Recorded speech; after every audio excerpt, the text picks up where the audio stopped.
So ɗaya daga cikin underrated skills da mutane ba su sani ba a yanzu da ake samun manya-manyan kuɗaɗe da shi ba tare da wani bata lokaci ba, sannan kuma kana da freedom, shine video editing.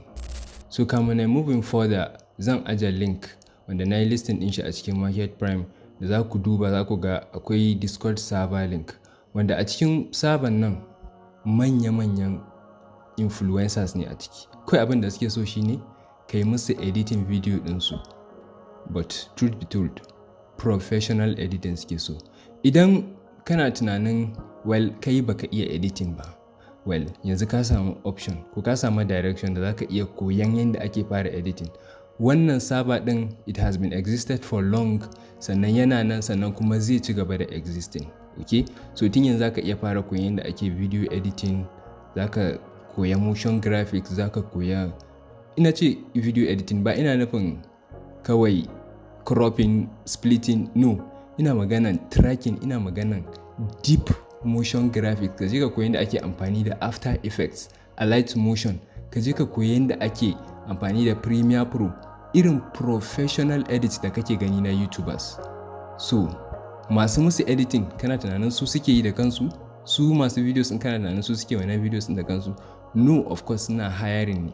So daga cikin misali akwai influencer guda ɗaya da na sani, like ya fara samun client ɗaya ya ce ya mishi editing, ya mishi, ya bashi like kamar for test haka irin $20 ya fara $50, ya ga oh this guy is good, sai ce okay from here ina so ka ci gaba da min editing ɗin videos ina.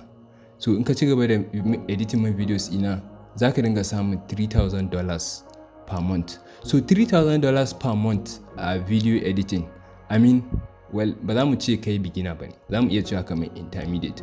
But influencers, they can even pay you higher than that. Za a iya biyan ka $5,000, $7,000. In ka san me kake yi ne za ka iya farawa daga $1,000 ko 1.5k per month ana biyan ka.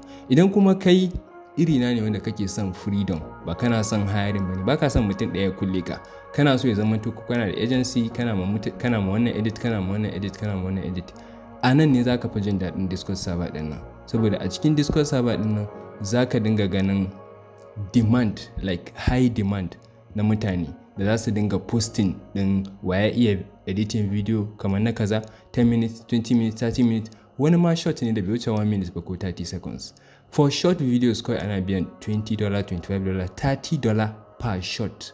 Idan kuma long content format ne za ka samu $200, $300, $350, up to $500. Bro, akwai wanda zai biya ka $750 for one single video.